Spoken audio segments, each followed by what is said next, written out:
June 20th, 1942. A black convertible idles at the main gate Auschwitz, history's most efficient death factory in print. The commandant's personal car is idling at a checkpoint. The one barrier is down. An SS guard walks on the door of the window. And everything to is you what he do and see. The officer in pottery suit weighs 42 ounces and a healthy meal. His uniform hanging loose over bones sharpened by 2 years of starvation. And hidden in the back seat lies a secret document so explosive it could lose during a war. In the next 10 seconds, a starving prisoner will do something so audacious, the guard will just open the gate. You through. 4 men are about to drive out the front door of the deadly station in the commandant's own car, wearing his uniform, carrying his guns. The most insane part? They'll start 19 days higher, with 5 whispered words from a man in the death list. How 4 prisoners fool the entire SS, and what price do Auschwitz strike for their escape? Auschwitz operates on a simple principle. No one leaves alert. The king's partner bristled with electrified fences carrying 6 hardened boats.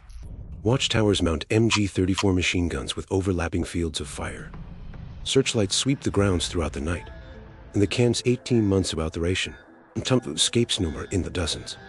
Success escapes number in the single dudes. Most end in corpses dangling from the wire.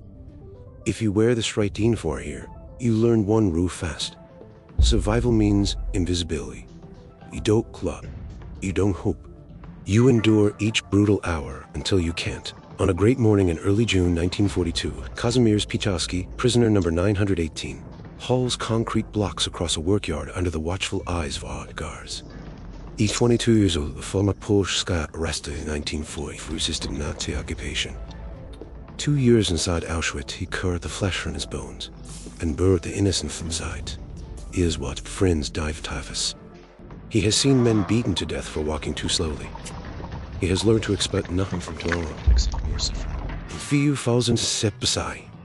He lays been there. He clean grease-stained hands or hard cheeks. He had a prisoner's core. He and Kazakh became friends in block 11. A punishment bags where men screamed through the light and were detained famous to all. Ganek's voice drops to a frequency only Kazakh can hear. His name appeared on the death list. The SS scheduled his execution for a week. Kazakh hands keep moving. Everything the concrete is nothing happened. His face betrays nothing. Inside, adrenaline flows his veins like ice water. The death list means the SS select a guinea for termination, often by phenol injection directly to the heart, a method that kills in seconds and requires no ammunition. No appeal exists, and no escape exists. Prisoners on that list simply vanish. Their bodies add to the crematorium's endless workload. It's Genica something the Nazis don't know about. Access to every vehicle in Mobile. His workathon puts him within arm's reach of staff cars, trucks, and most importantly, Commandant Rudolf Huss's prized Star 2 toy convertible, the fastest car in the entire kill. Now here's where this story diverges from every other Auschwitz escape attempt. Most prisoners who tried to flee did it the obvious way, cutting through fences under cover of darkness, bribing capos for access to work details outside the wire, or hiding in outgoing shipments of goods. The SS anticipated all of it. They'd refined their countermeasures through months of trial and bloody error. Deputy Commandant Karl Fridge made the consequences explicit during every roll call.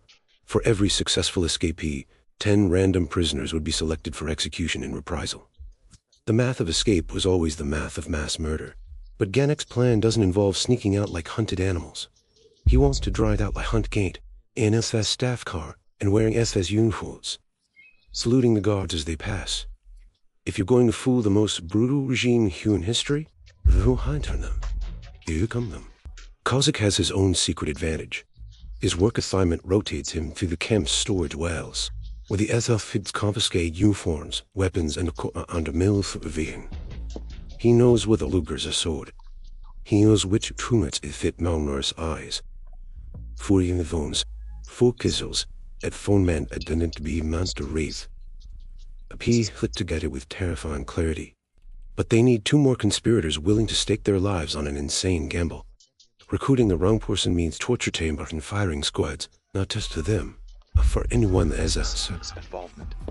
Auschwitz. Trust is the most dangerous currency of all.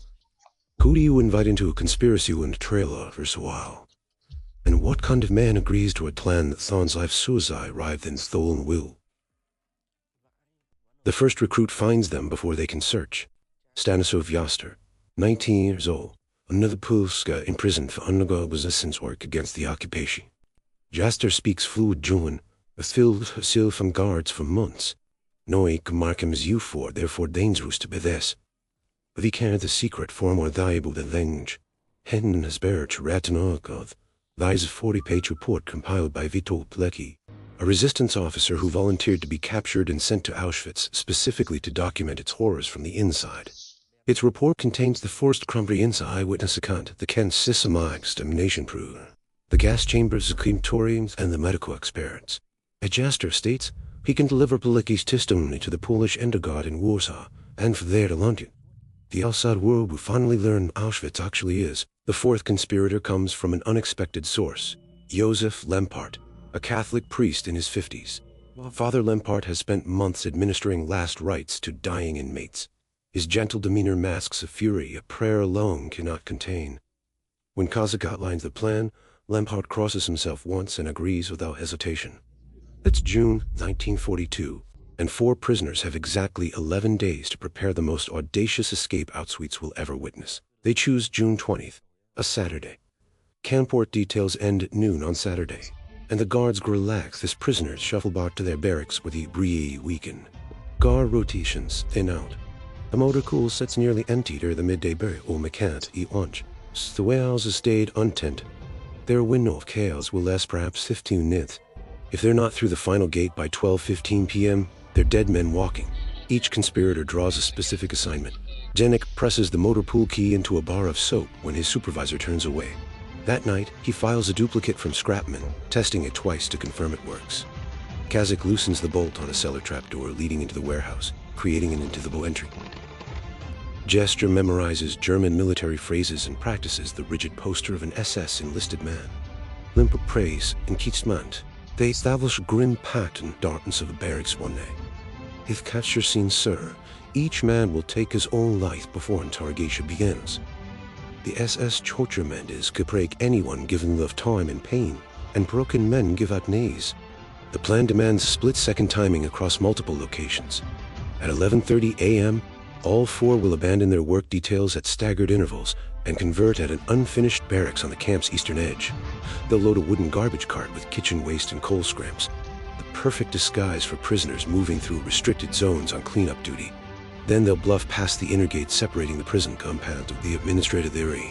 Once through, they'll ditch the carton, break into the warehouse through Kazakh sabotage trapdoor, transform themselves into SS personnel, steal the commandant's car from the motor pool, and drive out the main gate while guards salute them through. Each step requires either perfect deception or perfect luck. They'll need both. But here's the variable they cannot control, the gap in the plan that keeps Kazak awake at night. The main gate checkpoint operates an authorization point. Every vehicle leaving Auschwitz requires documented permission stamped and signed by camp administration. They have no papers, no foreign stamps, and no compasses in the administrative offices. Nothing 4 stolen uniforms in the Desbro for Ergus Transfaster suspicion. What happens when the guard demands credentials they cannot produce? What happens when the barrier refuses to rise? And what happens when their bluff competent 4 prisoners stand exposed in stolen uniforms with stolen weapons? June 12th, 1942, 11:30 a.m. A phone beats on Auschwitz with unseasonable intensity. The guards wit in their heavy uniforms.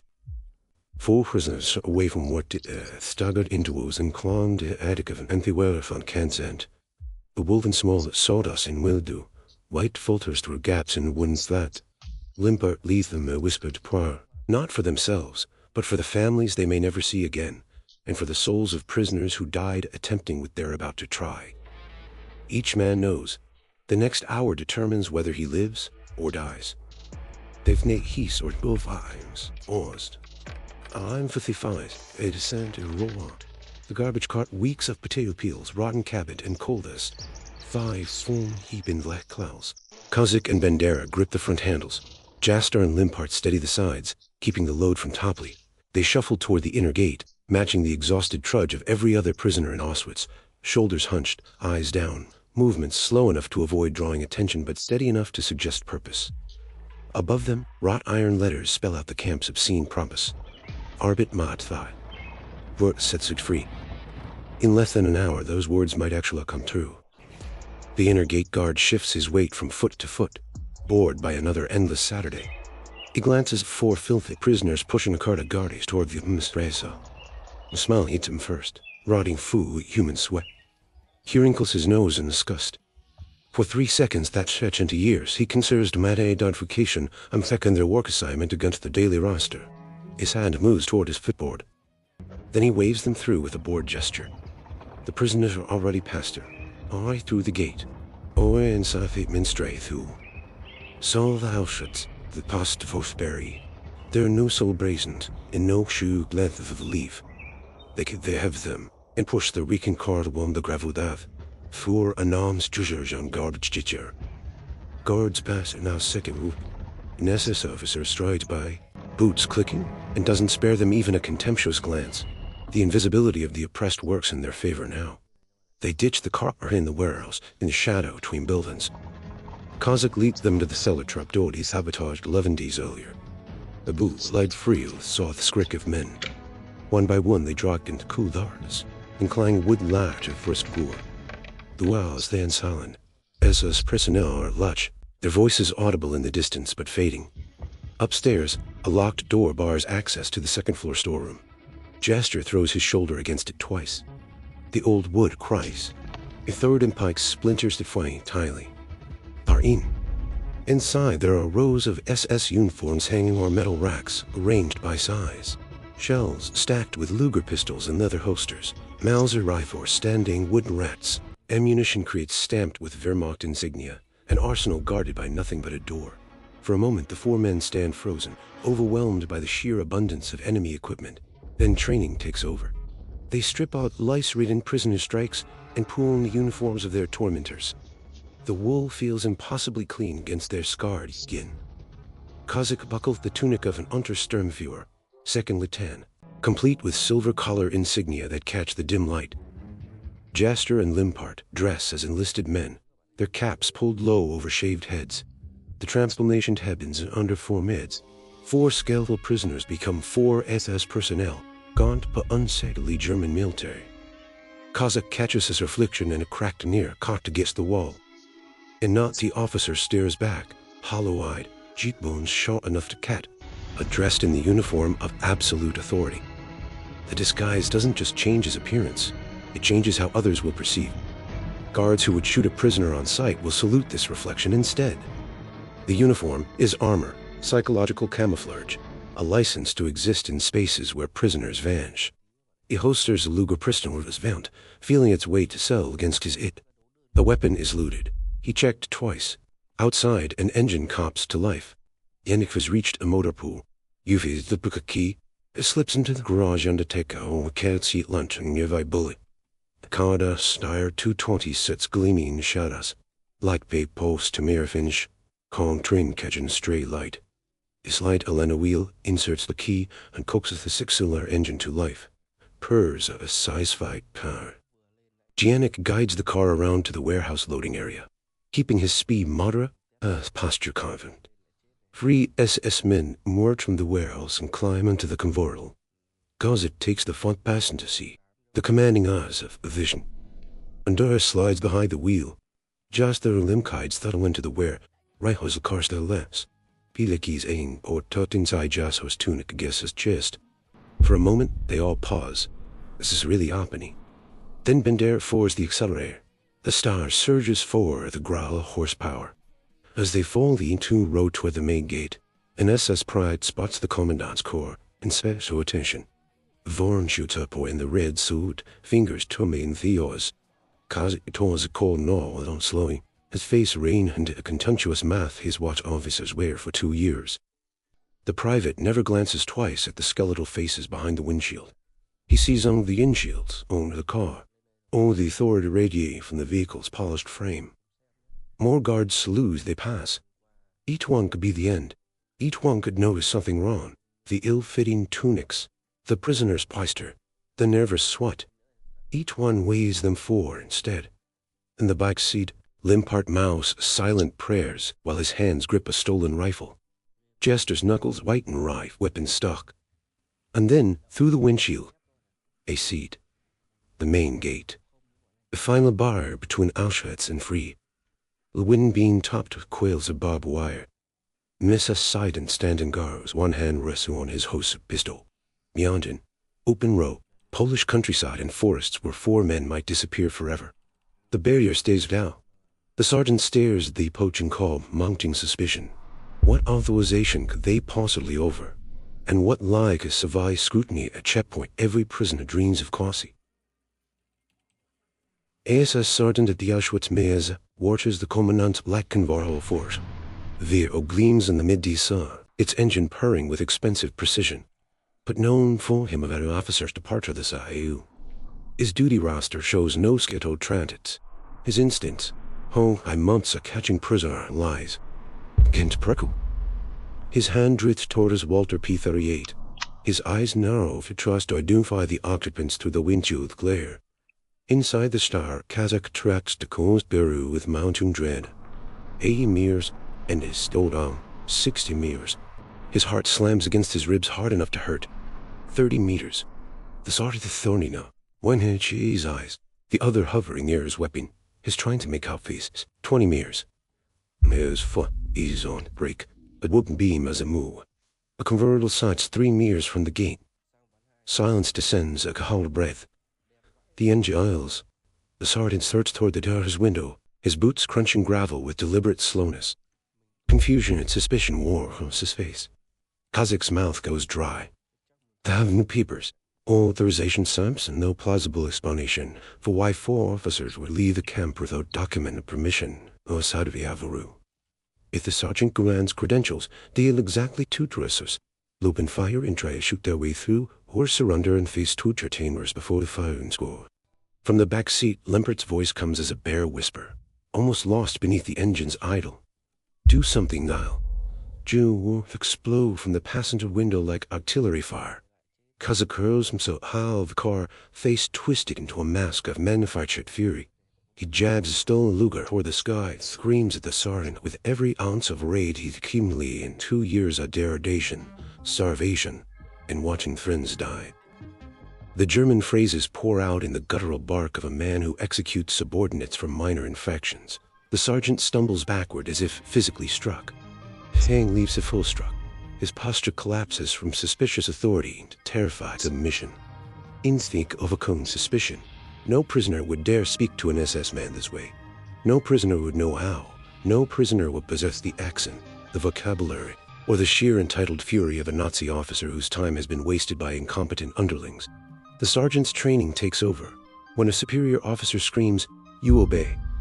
Questions come later, but survival comes now. The barrier rises. Bandera doesn't wait for it to clear the top of the calm. He slams the accelerator to 4. The Shire rockets forward, ducking under the wooden beam of Fentimu's despair. For one frozen instant, Kazakh locks eyes with the sergeant as they roar past. The man's face cycles through confusion, dawning recognition and pure horror in the span of a single heartbeat.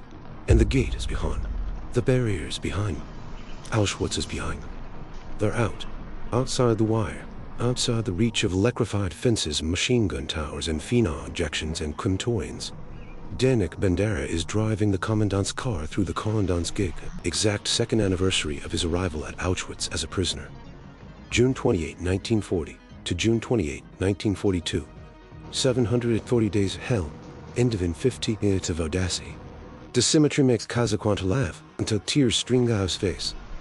Behind him, shouts erupt. Someone is screaming. An alarm bell begins claying frantic urgency, its sound growing fainter, each move distance. But the convertible is already 200 meters down the road, accelerating toward the tree line. No patrol vehicles are ready to pursue. The escape caught the camp completely off guard. The SS need precious minutes to organize a response, to scramble cars, and to set up roadblocks. By then, it will be too late.